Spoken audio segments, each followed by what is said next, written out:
Hey film fans, welcome to Cine Pro, Please, just tell me, what did I do? your ultimate hub for all movie recaps.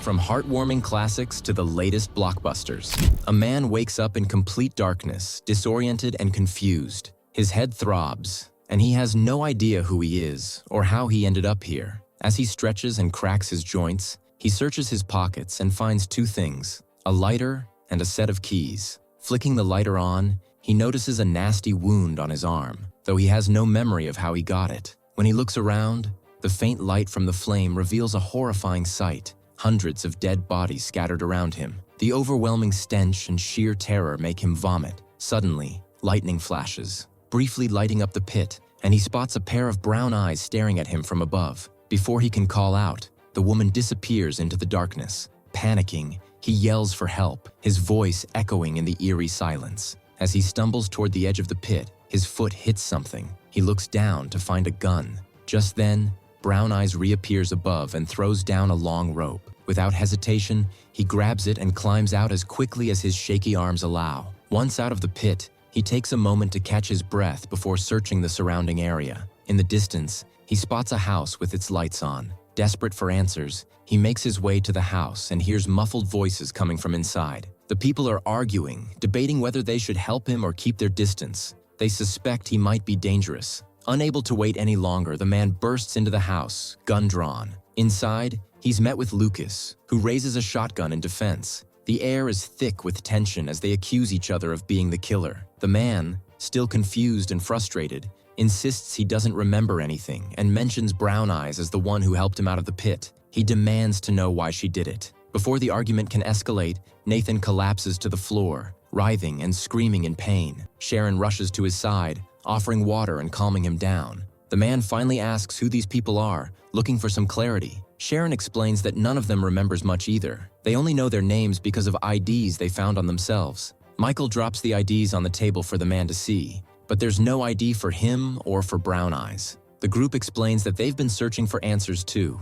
Some of them have keys, but no vehicles have been found near the house. There are no phones, computers, or anything that could connect them to the outside world. The man turns his attention to Brown Eyes, who is quietly scribbling in Chinese. Frustrated, he yells questions at her, demanding she explain what's going on. The others stop him, explaining that she's mute and doesn't speak English. Despite that, they can't shake the feeling that she knows more than she's letting on. The group reveals they woke up inside the house just half an hour ago, confused and afraid. But Brown Eyes was already there, silent and mysterious. Lucas immediately grows suspicious of the main guy, pointing out that it's strange he woke up in the pit while everyone else woke up together in the house. His mistrust sets the tone as the group begins exploring the house, searching for answers. Sharon discovers a locked door but can't find any key that fits. Meanwhile, Lucas notices strange wounds on his body. Brown Eyes tries to explain them with hand gestures, but Lucas can't understand her. In the pantry,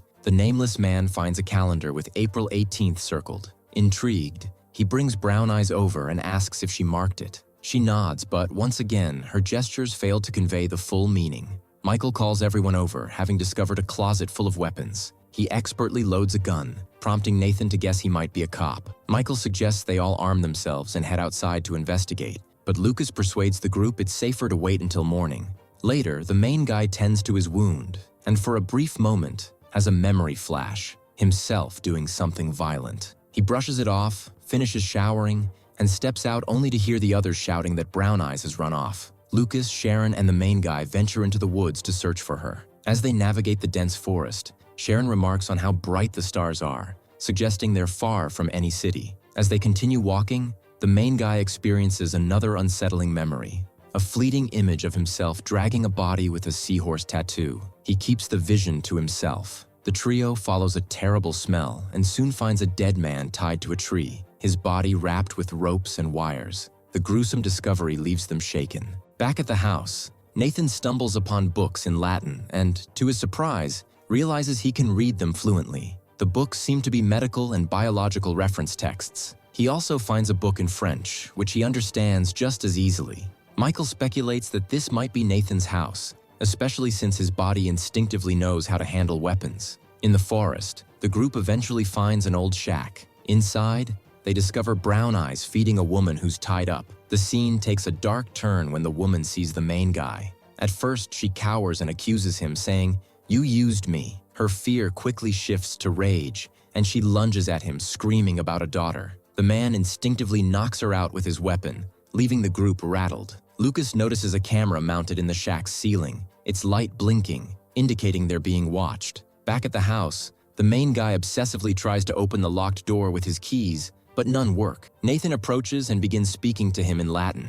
To their shock, the man responds fluently in the same language. Surprising even himself, Nathan begins feeling an inexplicable connection to the main guy and Sharon, convinced they must have known each other before. John tries to brush off the idea, but Nathan insists they need to work together to solve the mystery. He points out that the locked door is reinforced iron and can't be forced open, adding another layer of frustration to their situation. The next morning, the group plans to search for vehicles. Michael insists on coming along, boasting that he's the best shooter. To prove it, he tosses a mug into the air and expertly shoots it. Despite this display, Lucas tells him to stay behind and guard the house. Annoyed but compliant, Michael watches as the group heads out. Left behind with Brown Eyes, Michael confides in her, saying he feels like it's his responsibility to protect the group. Their conversation is interrupted by a distant scream. Alarmed, Michael sends Brown Eyes into the house while he investigates. He discovers a man tangled in barbed wire begging for help. As Michael approaches to assist, the man suddenly wraps the wire around Michael's neck, choking him. Michael struggles but is overpowered when the man repeatedly stabs him with a sharpened stick. Meanwhile, the group continues their search, stumbling across the same tied-up body they found earlier. They begin to think it might be some kind of warning. As they move on, Nathan tosses rocks around out of boredom, only to hear one hit something metallic. Following the sound, they uncover 2 cars hidden under debris and barbed wire. Sharon manages to start one of them after a few attempts. It's low on gas, but they consider driving it to scout the area. While inspecting the cars, Lucas finds a photo of the group members. Everyone except John is in the picture, leading to a tense moment. John tries to ease their suspicions by suggesting he might be the one who took the photo, but Lucas isn't convinced. He points out that they're in the middle of nowhere, and driving the car with such little gas could leave them stranded. Since the other car's battery is dead, they decide to head back. On their way, Brown Eyes runs toward them, urgently leading them to Michael. They find him gravely injured, but their efforts to save him fail. He dies moments later. The man who attacked Michael begins screaming hysterically, and John, overwhelmed, shoots him dead. The act triggers a disturbing memory for John. In his mind, he sees himself violently smashing a woman's head against a wall and dragging her lifeless body across the floor. He says nothing about the memory but is visibly shaken, leaving the group wondering just how much John Doe knows, and isn't telling Brown Eyes has a breakdown. So John takes Nathan's keys and leaves with Sharon. They push the car to get it running and drive off. Eventually, they reach an abandoned building with the number 18 painted on a wall and a truck in the garage. While Sharon looks in a mirror, she notices a kid running in the background. They search for him, hearing his voice inside the building, but the front door is locked. The kid calls Jonah by name and tells him to leave because they are coming tomorrow. A dog appears behind the door, barking furiously at Jonah. Jonah panics, asking the kid to send the dog away, but the kid threatens to make the dog attack. Sharon tries to calm them down, but Jonah loses his temper, shooting and hitting the padlock. Sharon pulls him back and says, "This isn't like you," making them both realize they know each other. Back at the house, Lucas experiences flashbacks, running through the forest while being chased, sitting in a cage while someone watched him, and being found by Brown Eyes. In the present, Brown Eyes touches Lucas's face and he grabs her hand, scaring her. Nathan intervenes, yelling, "Stop it," which echoes in Lucas's head and causes him pain. Lucas becomes sicker, and Nathan decides to take him to the shack, which Lucas remembers. They find the prisoner from earlier has escaped. Nathan follows a path around the lake, experiencing flashbacks of the area. He eventually finds cabins surrounded by dead bodies. Nathan steps on glasses, realizes they are his, and puts them on.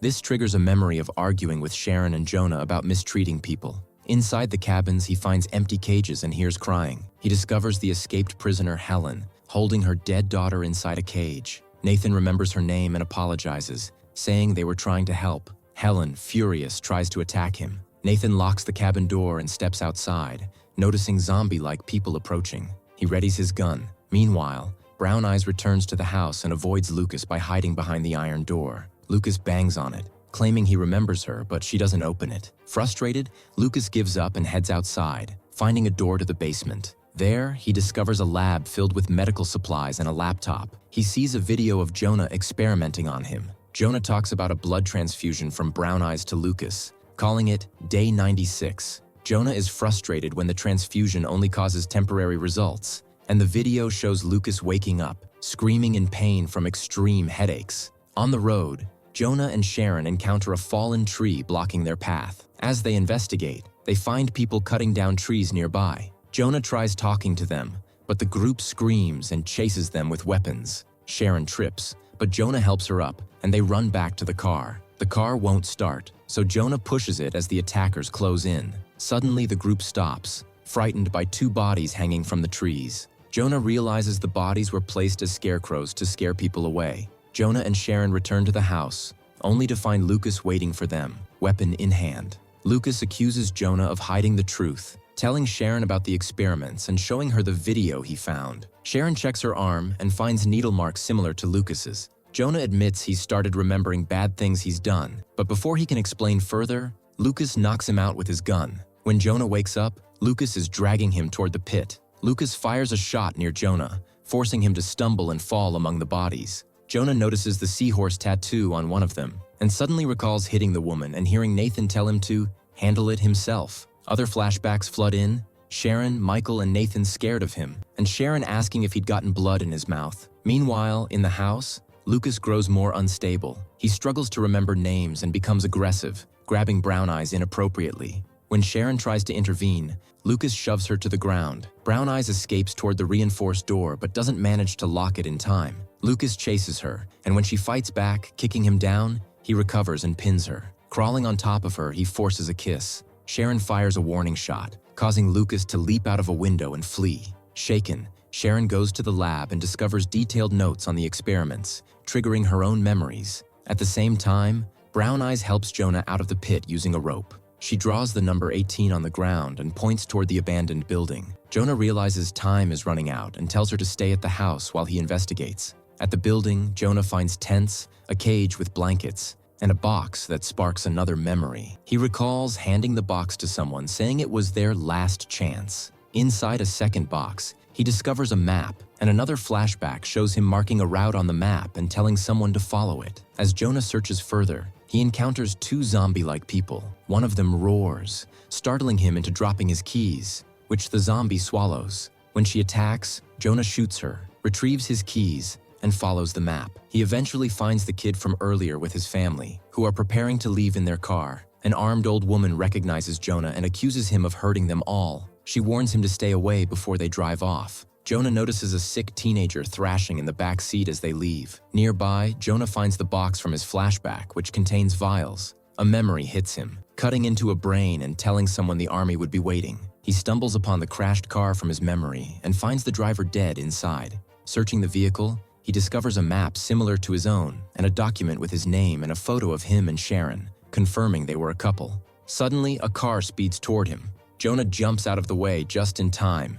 It's Lucas, looking sicker than ever. The sight of Lucas triggers a flood of memories for Jonah. He realizes he wasn't torturing people. He was a doctor trying to cure the infected. Lucas had been their first successful patient, even thanking them after his recovery. But their celebration was cut short when a zombie woman escaped her cage, forcing Jonah to kill her. Jonah blamed Nathan for not securing the cage, but Nathan insisted it wasn't his fault and ordered Jonah to dispose of the body. As Jonah dragged the body to the pit, his team radioed him, warning that all the zombies had escaped. Jonah told them to inject themselves with the cure to survive. He now understands that the memory loss was a side effect of the cure. Before Jonah could act, he was bitten by a zombie and pushed into the pit, where he injected himself and blacked out. Back in the present, Lucas attacks Jonah, grabbing his neck and trying to strangle him. Desperate, Jonah grabs a rock and strikes Lucas on the head, killing him. As Lucas dies in his arms, Jonah finally remembers everything,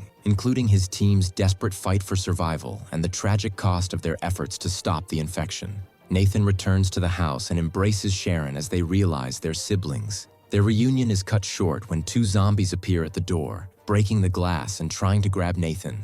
Sharon quickly takes them out with her gun. Screams echo from outside, signaling more zombies approaching. The scarecrows no longer work. The siblings hide behind furniture, firing at any creature that gets too close, but they soon run out of bullets. With hope fading, Sharon scribbles a note for Jonah, explaining their doctors searching for a cure for the zombie virus and revealing that Brown Eyes is immune, the key to their mission. Meanwhile, in the hidden room, Brown Eyes cowers, terrified by the chaos. Suddenly, a helicopter arrives. Within seconds, the soldiers aboard eliminate the zombies. Nathan remembers that the 18th was the scheduled day for a rescue party and rushes outside, yelling for help. However, the soldiers misinterpret him as a threat and shoot him dead. Jonah arrives just in time to witness Nathan's death, horrified. Spotting Sharon hiding nearby, he runs to her, and they attempt to flee. As they run, a zombie attacks Sharon, wounding her. Jonah kills the creature, but the gunshot draws the soldiers' attention. The couple quickly retreats to the pit, where they inject themselves with the cure to appear dead. Before passing out, they share a kiss, and Sharon hands Jonah the note. While they're unconscious, soldiers dump more bodies into the pit, including the child they saw earlier. Sometime later, Jonah wakes up to find Sharon lifeless beside him. Heartbroken, he steps on the letter Sharon left for him but doesn't notice it in his grief. Brown Eyes arrives, throwing him a rope to help him escape once again. Together, they cross the forest and stumble upon an even larger pit, this one filled with thousands of bodies, a grim reminder of the horrors they've been fighting. Make sure to subscribe and turn on notifications for more videos like this. Thanks for watching.